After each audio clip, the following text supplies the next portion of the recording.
ವ್ಯವಸಾಯಿ ಅವರ ಮನೆಯಲ್ಲಿ ಇಲಿಗಳ ಕಾಟ ತುಂಬಾನೇ ಜಾಸ್ತಿ ಇತ್ತು. ಆ ಇಲಿಗಳ ಕಾಟದಿಂದ ತಪ್ಪಿಸ್ಕೊಳ್ಳಕ್ಕೆ ಅವರು ತುಂಬಾನೇ ಪ್ರಯತ್ನ ಪಡ್ತಾರೆ.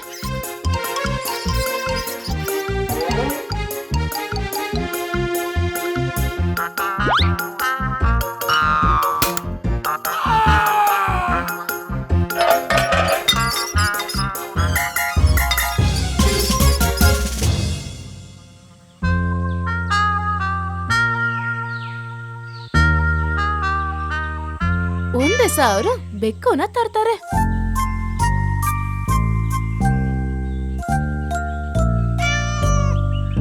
ಸರಸು, ಇವತ್ತಿಂದ ಇಲಿಗಳಿಗೆ ಕೇಟ್ಕಾಲ ಆರಂಭವಾಯಿತು. ಇಲಿ ಧಾನ್ಯ ತಿಂತಾ ಇದೆ. ಏನ್ ಜೀವನ ಕಂಡ್ರೆ ಅದರದು. ಈ ಬೆಕ್ಕು ಇಲ್ಲಿರೋ ಎಲ್ಲಾ ಇಲಿಗಳನ್ನ ಒಂದ್ರ ನಂತರ ಒಂದು ತಿಂದು ತುಂಬಾ ಖುಷಿಯಿಂದ ಇರತ್ತೆ. ಸರಿ, ಹಾಗಾದ್ರೆ ಇದಕ್ಕೆ ಮಿಟ್ಟು ಅಂತ ಹೆಸರಿಡೋಣ. ಹಾ, ಚೆನ್ನಾಗಿದೆ. ಮಿಟ್ಟು ಮಿಟ್ಟು ಬೇಕು. ಮಿಟ್ಟು ಮಿಟ್ಟು ಬೆಕ್ಕು. ಅಯ್ಯೋ ದೇವ್ರೇ, ಬೆಕ್ಕು ಇನ್ಮೇಲೆ ಇಲ್ಲೇ ಇದ್ರೆ ಮೇಲೆ ದೊಡ್ಡ ಆಪತ್ತು. ಈಗ್ಲೇ ಹೋಗಿ ಸ್ನೇಹಿತರ ಹತ್ರ ಹೇಳ್ಬೇಕು. ನನಗನಿಸ್ತಿದೆ ಮಿಟ್ಟು ಎನ್ನುವ ಹೆಸರು ಇದು ತುಂಬಾ ಇಷ್ಟ ಆಗಿದೆ ಅಂತ. ಬೇಗ ಇದಕ್ಕೆ ಹಾಲು ಕೊಡು. ಹಾಲು ತುಪ್ಪ ತಿಂದು ಇದು ಶಕ್ತಿಯುತ ಆಗ್ಬೇಕು. ಇಲಿ ಎಲ್ಲ ಹಿಡಿಬೇಕು ತಾನೇ. ಆಮೇಲೆ ಹಾಗೆ ಸ್ವಲ್ಪ ದಿವಸ ಕಳೆದು ಹೋಗುತ್ತೆ. ಮಿಟ್ಟು ಬೆಕ್ಕು ಇದ್ದಿದ್ರಿಂದ ಇಲಿಗಳೆಲ್ಲ ಹೆದರ್ಕೊಂಡು ಅದರ ಮನೆ ಬಿಟ್ಟು ಆಚೆ ಬರ್ತಿರ್ಲಿಲ್ಲ.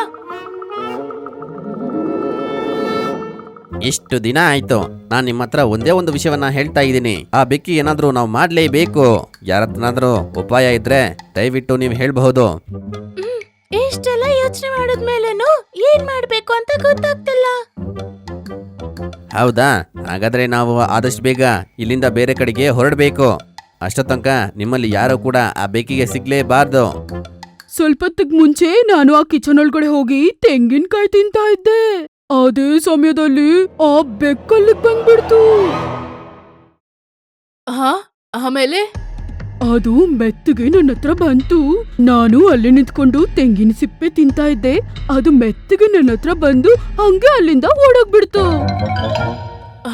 ಹಾಗಾದ್ರೆ ಅದು ನಿನ್ನ ಏನು ಮಾಡ್ಲಿಲ್ವಾ? ಆಹಾ, ಅದು ನನ್ನ ನೋಡೇ ಇಲ್ಲ ಅನ್ನೋ ತರ ಅಲ್ಲಿಂದ ಓಡೋಗ್ಬಿಡ್ತು. ತುಂಬಾ ಹೊತ್ತು ಯೋಚನೆ ಮಾಡಿದ ನಂತರ ಕೂಡ ಅವ್ನು ಯಾಕಂಗ್ ಮಾಡ್ದ ಅಂತ ನಂಗೆ ಅರ್ಥನೇ ಆಗ್ತಿಲ್ಲ. ಆ ರೀತಿ ಏನಕ್ಕಂತ ನಾನು ನಿಮ್ಗೆ ಹೇಳ್ತೀನಿ. ಮನೆಯ ಮಾಲೀಕರು ಕೊಟ್ಟ ಹಾಲು, ಮೊಟ್ಟೆ, ಮಾಂಸ, ಮೀನು ತಿಂದು ಆ ಬೆಕ್ಕು ತುಂಬಾ ದಪ್ಪಕ್ಕೆ ರೌಂಡ್ಗಾಗ್ಬಿಟ್ಟಿದೆ. ಎಲ್ಲಾರ್ನೂ ಒಂದೇ ಸತಿ ತಿನ್ಬಿಡ್ಬೇಕು ಅಂತ ಅದು ಕಾಯ್ತಾ ಇದೆಯೋ ಏನೋ.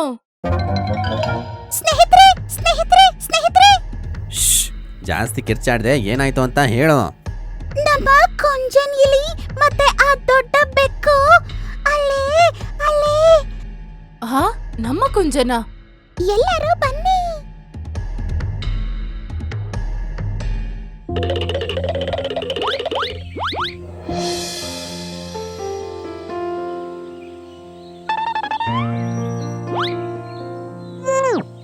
ಅರೆ, ನೀನು ಎಷ್ಟು ತುಂಟ. ನೀನು ಯಾರು? ನಿನ್ನ ಹೆಸರೇನು? ನನ್ನ ಹೆಸರು ಕುಂಜನ್. ನಿನ್ನ ಹೆಸರೇನು? ನನ್ನ ಹೆಸರು ಮಿಟ್ಟು. ನನ್ನ ಎಲ್ರೂ ಮಿಟ್ಟು ಬೇಕು ಅಂತ ಕರೀತಾರೆ, ಗೊತ್ತಾ? ಹಾ, ನೀನೇನಾ ಇಲಿನ ಫ್ರೆಂಡಾ ಏನೋ? ನೀನು ಅದನ್ನ ಈಗ್ಲೇ ಸಾಯಿಸ್ಬೇಕು. ಅರೇ ದೇವ್ರೇ!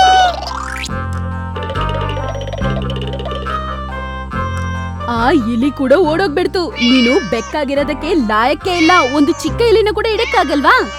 ಹೋಗಿಲ್ಲಿಂದ. ಚೆನ್ನಾಗ್ ತಿನ್ನೋದು, ದಪ್ಪ ಆಗೋದನ್ ಬಿಟ್ರೆ ಈ ಬೆಕ್ಕಿಗಿಲ್ಲಿ ಬೇರೆ ಕೆಲ್ಸನೇ ಇಲ್ಲ. ಏನಾಯ್ತು ಸರಸು? ಅರೇ, ನಾನ್ ಈ ಬೆಕ್ಕಿನ ಬಗ್ಗೆ ಮಾತಾಡ್ತಿದ್ದೀನಿ. ಈ ಬೆಕ್ಕನ್ನ ಇಲ್ಲಿ ಹಿಡಿಯೋದಕ್ಕೆ ತಾನೇ ನೀವು ತಂದಿದ್ದು? ಅದ್ರಲ್ಲೇನಾಯ್ತು?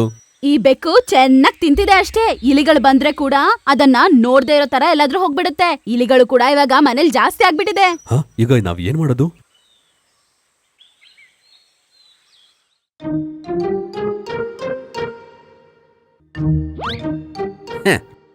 ಮಿಟ್ಟು ಬೇಕು ನಮ್ಗೆಲ್ಲ ಶತ್ರು ಅಲ್ಲ, ನಮ್ಗೆಲ್ಲ ಮಿತ್ರ. ಅರೆ ಅಣ್ಣ, ಜೋರಾಗಿ ಮಾತಾಡ್ಬೇಡ, ನಾನು ನಿದ್ದೆ ಮಾಡ್ಬೇಕು. ನೀ ಎಷ್ಟಂತ ಮಾತಾಡ್ತೀಯಾ?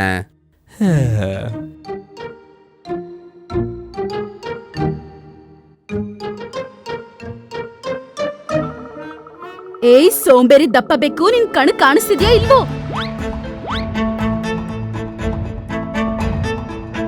ಈ ತರ ಮಿಟ್ಟು ಬೆಕ್ಕು ಯಾವ ಕೆಲ್ಸನೂ ಮಾಡ್ತಿರ್ಲಿಲ್ಲ. ಇದು ಆ ವ್ಯವಸಾಯಿಗೆ ಗೊತ್ತಾಯ್ತು. ಆಮೇಲೆ ಒಂದ್ ದಿವಸ ಆ ವ್ಯವಸಾಯಿ ದೂರ ಕರ್ಕೊಂಡೋಗಿ ಅಲ್ಲೇ ಅದನ್ನ ಬಿಟ್ಬಿಟ್ಟು ಬಂದ್ಬಿಡ್ತಾರೆ.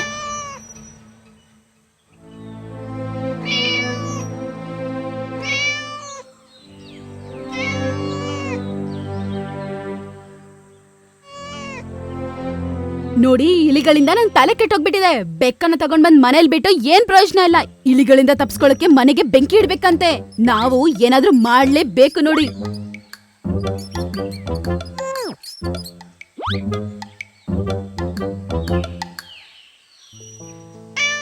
ಸರಸು, ಅಲ್ಲೋಡು, ಒಂದ್ ಬೆಕ್ ಬರ್ತಾ ಇದೆ. ಇದು ಮಿಟ್ಟು ಬೆಕ್ಕಲ್ವಾ? ಇದು ಬರೀ 2 ತಿಂಗಳಲ್ಲಿ ಏನು ಇಷ್ಟು ಸಣ್ಣಗಾಗ್ಬಿಟ್ಟಿದೆ. ನಾನಿದಕ್ಕೆ ಊಟ ಹಾಕೋದಿಲ್ಲ, ಹಸುವಿನಿಂದಾನೇ ಸಾಯ್ಲಿ ಬಿಡು.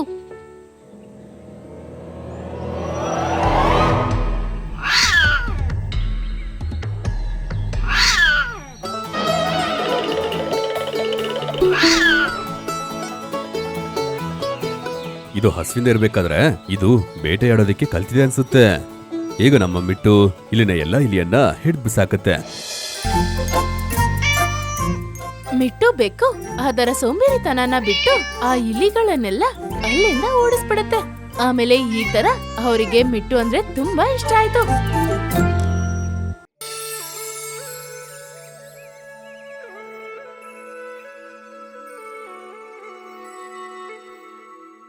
ಒಂದಾನೊಂದು ಕಾಲದಲ್ಲಿ ಒಂದೂರಲ್ಲಿ 2 ಬೆಕ್ಕು ಮರಿಗಳಿದ್ದವು, ಬಿಳುಪ ಮತ್ತು ಕರಿಯ. ಅವರಿಬ್ಬರು ತುಂಬಾ ತುಂಟರು. ತಕ್ಕ ನೋಡಿ ಅವರಿಬ್ಬರು ಆಹಾರಗಳನ್ನು ಕದ್ದು ತಿನ್ನುತ್ತಿದ್ದರು. ಹಾಗಿರುವಾಗ ಬಿಳುಪ ಮತ್ತು ಕರಿಯ ಆಹಾರವನ್ನು ಕದಿಯಲು ಮನೆಯೊಳಗೆ ಹೋದರು.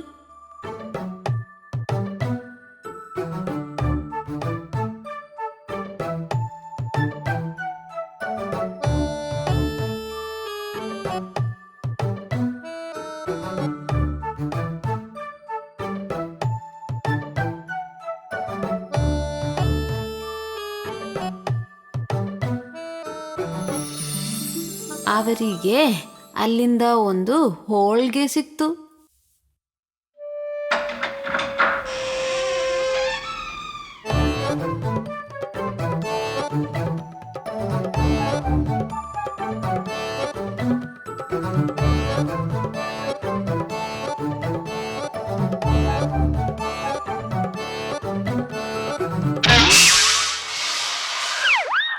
ಕೈಯಲ್ಲಿ ಸಿಕ್ಕ ಹೋಳಿಗೆಯೊಂದಿಗೆ ಅವರಿಬ್ಬರು ಹೊರಗೆ ಬಂದರು. ಸಿಕ್ಕ ಹೋಳಿಗೆಯನ್ನು ಹಂಚಿ ತಿನ್ನಲು ತೀರ್ಮಾನಿಸಿದ್ರು. ಹಾಗಿರುವಾಗ ಕರಿಯ ಹೋಳಿಗೆಯನ್ನ ಭಾಗ ಮಾಡಿದ. ಒಂದು ಸಣ್ಣದು, ಒಂದು ದೊಡ್ಡದಾಯಿತು. ದೊಡ್ಡ ತುಂಡಿಗಾಗಿ ಇಬ್ಬರು ಜಗಳ ಮಾಡಿದ್ರು. ಇದನ್ನೆಲ್ಲ ನೋಡ್ತಾ ಮರದ ಕೊಂಬೆಯ ಮೇಲೆ ಒಂದು ಮಂಗ ಕುಳಿತಿತ್ತು. ಅವನು ಕೆಳಗಿಳಿದು ಬಂದು ಬೆಕ್ಕಿನ ಮರಿಗಳಲ್ಲಿ ಹೇಳಿದ, ಗೆಳೆಯರೇ, ನಿಮ್ಮಲ್ಲಿಯ ಪ್ರಶ್ನೆ ನಾನ್ ಪರಿಹರಿಸುವೆ. ಒಂದು ದೊಡ್ಡದು, ಒಂದು ಚಿಕ್ಕದು. ಇದು ನಾನು ನಿಮಗೆ ಸಮವಾಗಿ ಭಾಗಿಸಿಕೊಡುವೆ. ಓ, ಇದು ಸ್ವಲ್ಪ ದೊಡ್ಡದಲ್ವಾ?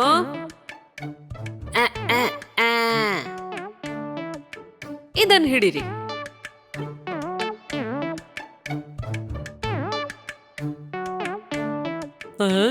ಇದು ಸ್ವಲ್ಪ ದೊಡ್ಡದಲ್ವಾ? ಈಗ ಸರಿ ಮಾಡಿಕೊಡ್ತೇನೆ.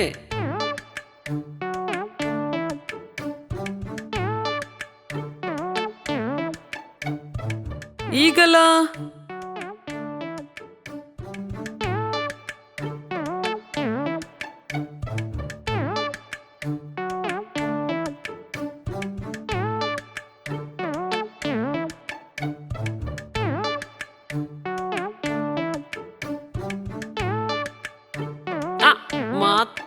ತಪ್ಪಿತ್ತಲ್ಲ.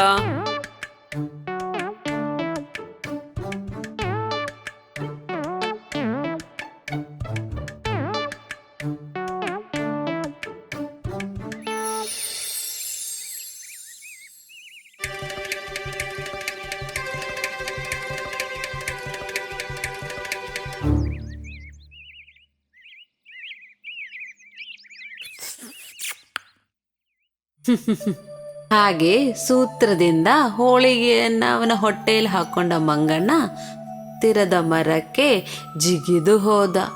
ನಿರಾಶರಾದ ಬೆಕ್ಕಿನ ಮರಿಗಳು ತಲೆಯನ್ನ ತಗ್ಗಿಸಿ ಮೆಲ್ಲ ನಡೆದು ಹೋದವು.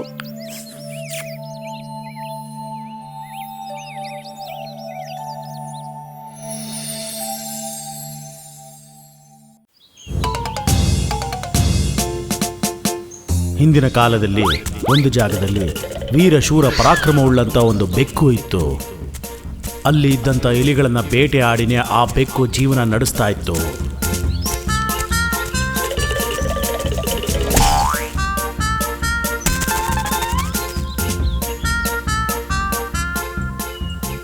ಅಯ್ಯೋ ಅಣ್ಣ, ನನ್ನನ್ನು ಕೊಂದು ಬಿಡ್ಬೇಡಿ.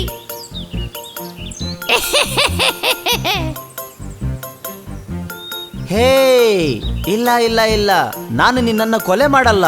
ನಾನು ನಿನ್ನ ಜೀವ ಸಮೇತ ಹಾಗೇ ನುಂಗು ಬಿಡ್ತೀನಿ.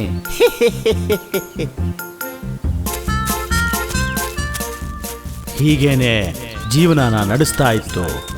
ಕಾಲ ಬದಲಾದಂಗೆ ಆ ಬೆಕ್ಕಿಗೆ ವಯಸ್ಸಾಗಿ ಹೋಯಿತು. ಹಾಗಾಗಿ ಅದಕ್ಕೆ ಇಲಿಗಳನ್ನು ಹಿಡಿಯೋದಕ್ಕೆ ಆಗದೆ ಹೋಯಿತು.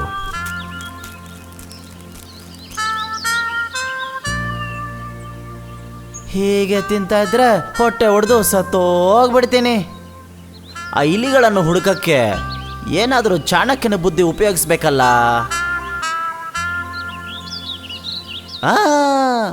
ಐಡಿಯಾ ಬಂದ್ಬಿಡ್ತು. ಅದೇ ನನ್ನ ಬುದ್ಧಿವಂತಿಕೆ. ಕೊನೆಗೆ ಆ ಬೆಕ್ಕು ಇಲಿಗಳ ಬಿಲದತ್ರ ಬಂದು ಅಲ್ಲೇ ಪಕ್ಕದಲ್ಲಿದ್ದ ಒಂದು ಬಂಡೆ ಮೇಲೆ ಕೂತು ಸನ್ಯಾಸಿಯಂತೆ ಧ್ಯಾನ ಮಾಡ್ತಾ ನಟನೆ ಮಾಡ್ತಾ ಇತ್ತು ಆ ಬೆಕ್ಕು. ಮ್ಯಾವ್ ಓಂ ಕ್ರೀಂ ಮ್ಯಾವ್, ಮ್ಯಾವ್ ಓಂ ಕ್ರೀಂ ಮ್ಯಾವ್. ಈ ಶಬ್ದ ಎಲ್ಲಿಂದ ಬರ್ತಾ ಇದೆ? ನಿಮ್ಗೆ ವಿಷಯ ಗೊತ್ತಾಯ್ತಾ? ನಾವು ಮನೆ ಮಾಡ್ಕೊಂಡಿರುವಂತ ಈ ಜಾಗದ ಪಕ್ಕದಲ್ಲೇ ಒಬ್ಬ ಬೆಕ್ಕು ಸನ್ಯಾಸಿ ಬಂದು ಕೂತಿದ್ದಾನೆ. ಅಯ್ಯೋ, ನಮ್ಮನ್ನ ಸಾಯಿಸ್ತಾರಾ? ಆದ್ರೆ ಅದು ಬೆಟ್ಟದ ಮೇಲೆ ಕೂತ್ಕೊಂಡು ಕಣ್ಣು ಮುಚ್ಕೊಂಡು ಧ್ಯಾನ ಮಾಡ್ತಿದೆ. ಏನೋ ಮಾತಾಡ್ತಾನೆ ಇರುತ್ತೆ. ಅಂದಹಾಗೆ ಆ ಬೆಕ್ಕು ಸನ್ಯಾಸಿ ಮೇಲೆ ಸರಿಯಾಗಿ ಗಮನ ಇಡಬೇಕು ನಾವು. ಆಗ ಆ ಇಲಿಗಳೆಲ್ಲ ಸದ್ದನ್ನ ಕೇಳಿಸ್ಕೊಂಡು ಆ ಬೆಕ್ಕು ಸನ್ಯಾಸಿಯನ್ನ ನೋಡೋದಕ್ಕೆ ಬಿಲವನ್ನ ಬಿಟ್ಟು ಹೊರಗೆ ಬಂದ್ವು.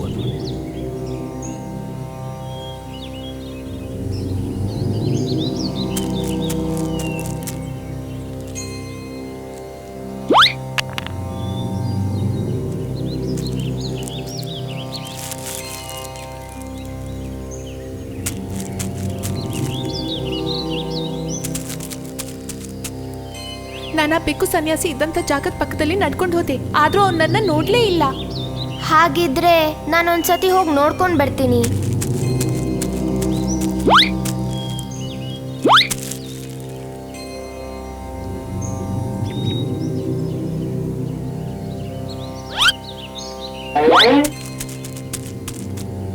ಅವನು ಹೇಳಿದ್ದು ನಿಜಾನೇ. ನಾನು ಅದರ ಹತ್ರ ಹೋಗಿ ತಟ್ಬಿಟ್ಟು ನೋಡ್ದೆ. ನಾನು ಅದನ್ನ ಗಮನಿಸ್ದೆ. ವಯಸ್ಸಾದ ಸನ್ಯಾಸಿ ಆ ಬೆಕ್ಕು ನಮ್ಮನ್ನ ಅಟ್ಯಾಕ್ ಮಾಡೋದಿಲ್ಲ.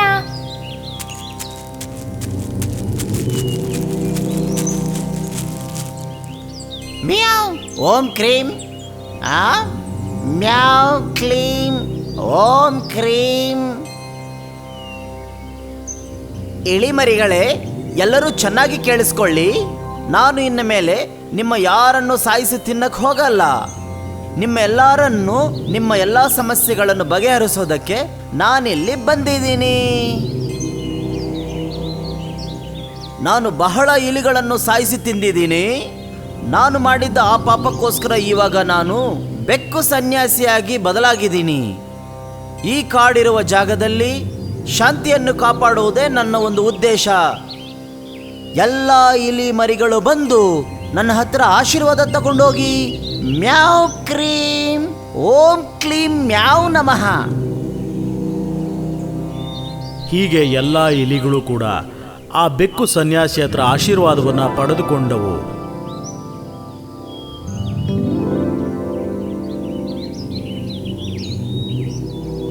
ದಿಢೀರಂತ ಒಂದಿನ ಸನ್ಯಾಸಿ ಹತ್ರ ಆಶೀರ್ವಾದವನ್ನ ಪಡ್ಕೊಂಡ ನಂತರ ಇಲಿಗಳು ವಾಪಸ್ ಬಿಲದ ಕಡೆ ಹೋಗ್ತಿದ್ದಾಗ, ಹೇಯ್ ಮಕ್ಕಳೇ, ಎಲ್ಲರೂ 1 ನಿಮಿಷ ಹಾಗೆ ನಿಂತ್ಕೊಳ್ಳಿ. ಏನು ವಿಷಯ ಸ್ವಾಮಿ? ನಿಮಗಳಿಗೆ ಒಂದು ಆಪತ್ತು ಬರುವ ಹಾಗಿದೆ. ಅಯ್ಯಯ್ಯೋ, ಎಂತ ಆಪತ್ತು ಸ್ವಾಮಿ? ಅಲ್ಲಿ ಗವಿ ಮತ್ತು ಬೆಟ್ಟದ ಮಧ್ಯದಿಂದ ನಿಮ್ಮನ್ನು ಹುಡುಕೊಂಡೆ ಒಬ್ಬ ವೈರಿ ಬರ್ತಾ ಇದ್ದಾನೆ. ನಾನದು ಮುಕ್ಕಣ್ಣಿನಿಂದ ನೋಡಿದೆ. ಸ್ವಾಮಿ, ನಾವಿನ್ಮೇಲೆ ಏನ್ ಮಾಡ್ಬೇಕು? ಹೇ, ಭಯ ಪಡಬೇಡಿ. ನಮಗೆ ಸಮಸ್ಯೆ ಬರದೇ ಇರುವ ಹಾಗೆ ಒಂದು ಬೆಕ್ಕು ಮಾಡಿಬಿಡೋಣ. ಏನು ಬೆಕ್ಕ? ಅದು ಪೂಜೆ. ಅದಕ್ಕೋಸ್ಕರ ನೀವು ಒಬ್ಬೊಬ್ಬರು ಸಾಲಾಗಿ ನನ್ನ ಆಶ್ರಮದ ಒಳಗಡೆ ಬರಬೇಕು. ಮುಖ್ಯವಾದ ವಿಷಯ, ನೀವು ಯಾರಿಗೂ ಹೆದರ್ಕೊಳ್ಳದೆ ಈ ಕಾಡಲ್ಲಿ ಸಂತೋಷವಾಗಿ ಬದುಕಬಹುದು. ನಾನು ಹೇಳೋದು ನಿಮ್ಗೆ ಅರ್ಥ ಆಯ್ತಾ? ಸ್ವಾಮಿ, ನಿಮ್ಗೆ ನಿಜವಾಗ್ಲೂ ದೊಡ್ಡ ಮನಸ್ಸು ಸ್ವಾಮಿ. ನಾವು ಒಬ್ಬೊಬ್ರಾಗಿ ನಿಮ್ಮ ಆಶ್ರಮಕ್ಕೆ ಬಂದು ಸೇರ್ತೀವಿ. ಹಾಗೆ ಒಂದೊಂದು ದಿನಾನು ಶತ್ರು ಸಂಹಾರ ಪೂಜೆಗಾಗಿ ಒಂದೊಂದು ಇಲಿನೂ ಆ ಸನ್ಯಾಸಿ ಬೆಕ್ಕುವಿನ ಆಶ್ರಮದ ಹತ್ರ ಬರೋದಕ್ಕೆ ಶುರು ಮಾಡಿದ್ವು. ಬಾ ಮಗು, ಒಳಗ ಬಾ, ಭಯವಿಲ್ಲದೆ ಬಾ. ನಂತರ ಸನ್ಯಾಸಿ ಬೆಕ್ಕಿನ ಆಶ್ರಮದ ಬಳಿ ಹೋದಂತ ಇಲಿಗಳು ವಾಪಸ್ ಬರಲೇ ಇಲ್ಲ. ವಾಪಸ್ ಬರದೇ ಇದ್ದ ಕಾರಣ ಕೆಲವು ಇಲಿಗಳಿಗೆ ಅನುಮಾನ ಶುರುವಾಯಿತು. ಪೂಜೆಗೆ ಹೋದಂತ ಸ್ನೇಹಿತರು ಯಾರನ್ನು ಕೂಡ ಆ ಮುನಿವರಿಯರು ವಾಪಸ್ ಕಳಿಸ್ಲೇ ಇಲ್ವಲ್ಲ? ಒಂದ್ ವೇಳೆ ಪೂಜೆ ಎಲ್ಲ ಮುಗ್ದಿಲ್ವೇನೋ? ನಾವು ಸ್ವಾಮೀಜಿಯವರ ಆಶ್ರಮದವರೆಗೂ ಹೋಗಿ ಬರೋಣವಾ? ಹಾಗಾಗಿ ಇಲಿಗಳ ಗುಂಪಿನ ಕೆಲವರು ಆ ಸನ್ಯಾಸಿ ಬೆಕ್ಕಿನ ಆಶ್ರಮದ ಹತ್ರ ಹೋಗೋದಕ್ಕೆ ತೀರ್ಮಾನ ಮಾಡಿದ್ವು. ಮ್ಯಾವ್ ಕ್ರೀಂ ಓಂ ಕ್ಲೀಂ ಮ್ಯಾವ್ ಮ್ಯಾವ್ ಮ್ಯಾವ್ ಮ್ಯಾವ್ ಓಂ ಕ್ರೀಂ ಮ್ಯಾವ್. ಸ್ವಾಮಿ, ನಿಮ್ಮ ಹತ್ರ ಪೂಜೆಗಂತ ಬಂದವರು ಮತ್ತೆ ವಾಪಸ್ ನಮ್ಮ ಹತ್ರ ಬಂದೇ ಇಲ್ಲ. ಆಶ್ರಮಕ್ಕೆ ಬಂದವರೆಲ್ಲರೂ ದೇವರ ಪೂಜೆಯಲ್ಲಿ ಮಗ್ನರಾಗಿದ್ದಾರೆ. ಅವರೆಲ್ಲರೂ ಆದಷ್ಟು ಬೇಗ ಬಂದ್ಬಿಡ್ತಾರೆ. ನಿಮಗೆ ಭಯನೇ ಬೇಡ.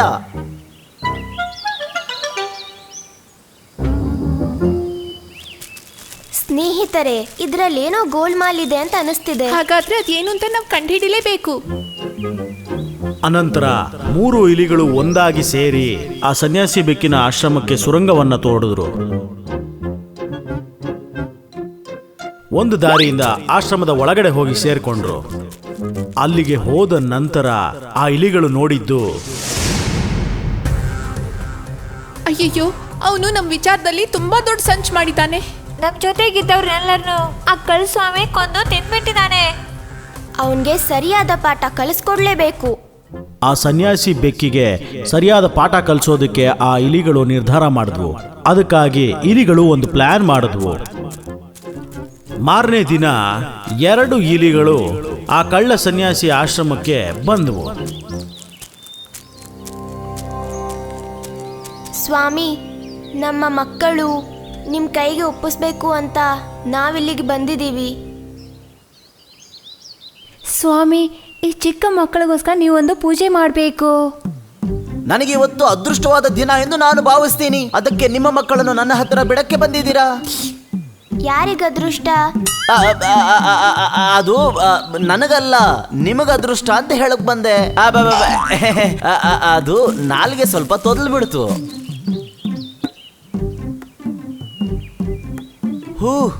ದೊಡ್ಡ ಶತ್ರು ದೋಷಾನೇ ಇದ್ದಂಗಿದೆಯಲ್ಲ. ನಾನು ಹೋಗಿ ಆ ದೋಷಕ್ಕೆ ಪರಿಹಾರ ಮಾಡ್ಕೊಂಡ್ ಬರ್ತೀನಿ.